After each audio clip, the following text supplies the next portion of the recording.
Alhamdulillah wa sallallahu ala Rasulullah. I was coming from Jordan a few days ago, sitting next to a young Chinese girl at the age of 25 with a master's degree from Birmingham University. To end the story short, she asked me a question. Did you find the purpose for your life? Do you have a purpose for your life, in your life? I said, yes, I found it. After 40 years in being outside my homeland. I came here for just a doctorate of medicine. But this was not the purpose of my life. Then I discovered that Allah subhanahu wa ta'ala led me to be one of the people who started Islamic League Alhamdulillah. 41 years ago. With one purpose, bigger than my own personal degree. Many degrees I got, alhamdulillah. This was not the purpose. This word talking of appreciation to find the purpose of your life. But there's no one purpose in your life for your life. When you finish with one, you start another one. I was discussing it with Azhar about a new big project, multi-dimensional project about zakat. Because zakat is being taken out by organizations with non-Muslims and from the Muslims. And zakat is deen. Don't touch it. Yes. Don't touch my deen. Anyway, so after the first purpose, you look for another purpose, and third purpose, fourth purpose. Don't stop at all of just having something that you achieved and you sit on it.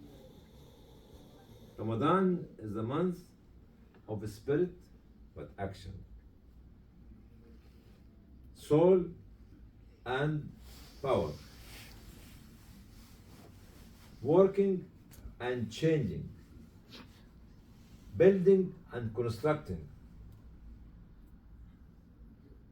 perseverance and suffering, sacrifices and giving. It's not some sheikhs come and tell you one sunnah is one fard. Tell him it's not enough for me to go to heaven. One fard is 70 fard. That's for you. Never ever measure heaven by your span. 10 blessing, 20 blessing, 100 blessing. Allah يضاعف لمن يشاء. Never. Allah does not measure it this way. If you want it this way, be it. You want to go to heaven? You want to go to heaven? Why? Yes. Tell me the reason why. Any one of you tell me why you want to go to heaven. Because it's Jannah. I know there's Jannah. Why you want to go to heaven? You don't want to go to hell. You don't want As an one reason. You don't want to go to hell. That's the reason. Second A one. better life. Better life. It's the second one. Very weak for Jahannam. Very, very weak. Obviously, we can't go to Jahannam. We weak. Okay, he mentioned it. Success. You don't Success. want to go to النظر إلى وجه Jahannam. الله Okay. الكريم. Yeah. Anybody else? النظر إلى Success. وجه الله الكريم. Success, huh? النظر إلى وجه الله الكريم. See, there are certain levels. You go because you don't want to go to hellfire. It's one category, one level. Then you go to heaven because you want to relax, to enjoy heaven. ما لا عين رأت ولا أذن سمعت ولا خطر على بال أحد. Then you want to go to heaven for the companionship of the Prophet صلى الله عليه وسلم and these people. And this what Hazrat Bilal, when Bilal, or either Bilal or Abu Dharr al-Ghifari, one of them. The Bilal. Bilal. I want to be غدا ألقى الأحبة محمد وصحبه. Tomorrow, my wife, she was crying. His wife, she was crying. I will meet my beloved ones, Muhammad. This is another level. So you're going up, up, up, up. But some of you don't want to go to heaven for this. You want to go to heaven to be in companionship with Allah.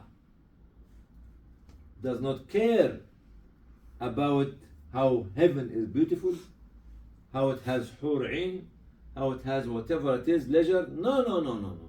Surpass all this to be in the companionship of Allah. And this is the highest level, that a reward that Allah will look at our intention. So when Ramadan comes, don't ask Ramadan just to measure the blessings.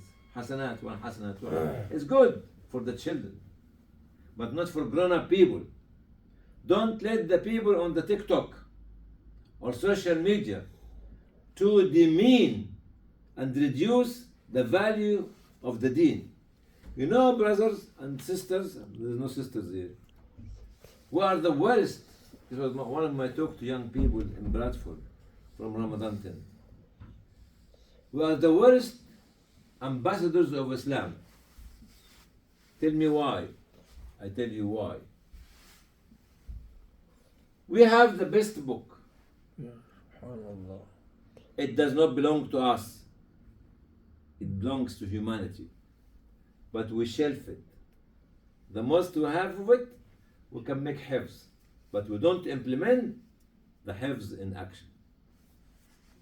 We don't understand the value what's in the book, and most of you are Arabs. That's one.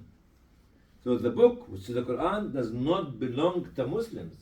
It belongs to humanity, to all the creation, till Allah subhanahu wa ta'ala take this life back. We have the best teacher, but we don't promote his teaching in action. And the most difficult part of the teaching of Muhammad, إنما بعثت لأتمم مكارم الأخلاق, the behavior and the manner. And we talk about myself, the worst people in manners. Now بعثت لأتمم مكارم الأخلاق, I've been sent for the fulfillment of the best of manner of mankind, like amongst the prophets. This is very bad, even of actually showing who is Muhammad to others. The third one, message. Islam, you cannot put it on the same scale of any other religion, no matter what they say about Islam. No more, no way. And we represent it badly. We don't know how to represent. Because each one of us talk about his mazhab, his sheikh, his imam, his culture, not what Muhammad sallallahu alaihi wasallam message was. How bad we is. And we are the best people in hypothesizing, arguing. And especially for Arabs, local Arabs, we speak from the back of our gun. Like an ox. تقعر. Most of you do that when you speak. Most of us, including myself, we do that when we speak to the non-Arabs. As if I know the language. Do you know what? You know what? You don't know Arabic, and you are Arab. Yeah. We don't know Arabic language. You know the Jahiliyyah, the Juhala, the Kuffar of the Arabs has better manner than the manner of the current Arabs nowadays. Abu Jahl, when Sayyidina Abu Bakr traveled to Mecca, from Mecca to Medina, immigrated. Abu Jahl went to his house and he slapped Asma on the face, and he felt sorry. He said, please don't mention it. It's a shame on an Arab to hit a woman. You got it? Where are the Arabs now? They rape Muslim women, they imprison and torture Muslim women, and they say they are terrorists. The Jahiliyyah Arab people have got manner better than our manners. And in one day, when the man of the house was not there, one of the Jahiliyyah, those people, the Kuffar, said, don't enter the house to make the children upset. Their father is not there. Look at what we do as behavior, as Muslims, and we keep quiet. Because one hadith of the Prophet ﷺ said, Set above.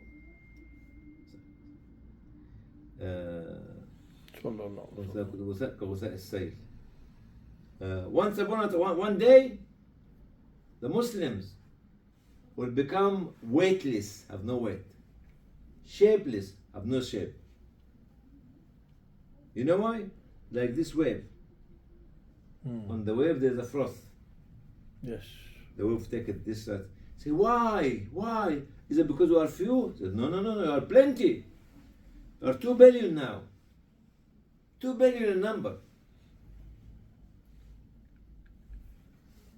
ولينزعن الله المهابة من قلوب أعدائكم ويقذفن الله الوهن في قلوبكم. And Allah will take out the respect and the fear from the hearts of and mind of your enemies towards you. And instead He will throw inside your heart wahan. You told him, what is wahan? The Arabs did not know what is the meaning of wahan. Do you know what wahan means? شبهة. حب الدنيا شبهة. وكراهية الآخرة. Very weak.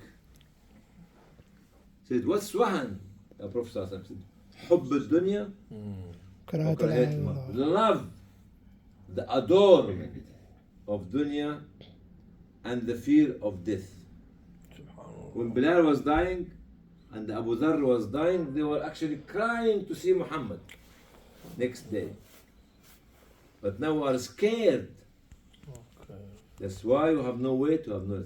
So when we come back to Ramadan, have we, this is my last part of it, have we measured what impact that we made on our society after the last Ramadan? We fasted Ramadan last year. Did we measure what we took from Ramadan, then implement in the society, in our family, in our neighborhood, in our countries, in? Do you think that Ramadan is just, you go to stand for Taraweeh? Alhamdulillah. Listen, brothers and sisters. بني الإسلام على 5. Don't ever and never and forever think that Islam is 5 pillars. The foundation of Islam are 5 pillars. Salah, Zakat, Sawm, Shahada, and Hajj. And you build on these 5 pillars the building of your Islam. Yeah, subhanallah. What will you do to your community? After you establish the 5 pillars, or you lay down the foundation of Islam as 5 pillars. Each one of us should ask himself or herself, between last Ramadan and this Ramadan, what I have done, what I have achieved. Between this Ramadan and if Allah let me to live the second Ramadan, what shall I be doing? Don't come to Ramadan and count the blessings, الحسنات, السيئات والشياطين ربنا بيعمل chain them, and this is very, very literal. This is not for the people who are at your ages. Not for the people who are the community is suffering. They cannot have food and drink and shelter. And we still measure Ramadan by blessings. I read one part of para of Quran. This means how many letters, how many words? Oh, Alhamdulillah. I've got 10,000, 20,000 blessings. What? Well, last hadith to conclude. Abdullah ibn Abbas, the cousin, the nephew of the Prophet that's right. He went to the mosque of the Prophet. You know what he said in Ramadan? I have heard the Muhammad who was saying that the one who goes out of the mosque for i'tikaf and respond to the need of his brothers or his sisters is far more better than making i'tikaf in the mosque for a month or 3 or 4. Somebody said for 1 year. I'tikaf in the mosque of Muhammad. Now for 5 or 10 minutes people start to become edgy because they are chit-chat brothers. What do you call it? What's the chit-chat? Not what do you call it? Chat GPT? AI? No time. No time. Addiction. Worse than the opium and the hashish and the hubbly bubbly that most of us in this room have their hubbly bubbly. And spend the money of their family on hubbly bubbly. Don't laugh. Comes on the face of people. And we brought here as Muslims from Yemen and from Iraq hubbly bubbly. This community never knew about hubbly bubbly. But we brought it and we are very proud. Let's relax. It's not Ramadan. And Allah will make us accountable of every penny spent wrongly, not on our family, or our community, or our deen. Hubbly, bubbly, lovely, lovely, whatever you call it. And then come and give us, all of us, lecture and speak from the back of your stomach. التقعر والتنخر التنخر والتقعر والله العظيم ثلاثة. نحن عايزين ايه؟ عايز يعرف هذا الباب ليش هو. قول له يا اخوي. انت قول له. الشيشة. الشيشة. هذا مش عارفينها. يعني مش عارفينها. الشيشة أم الشيشة. قول لهم يا. The professional people in shisha smoking. أبو جلال الصورة. صح؟ جزاكم الله خير. السلام عليكم ورحمة الله.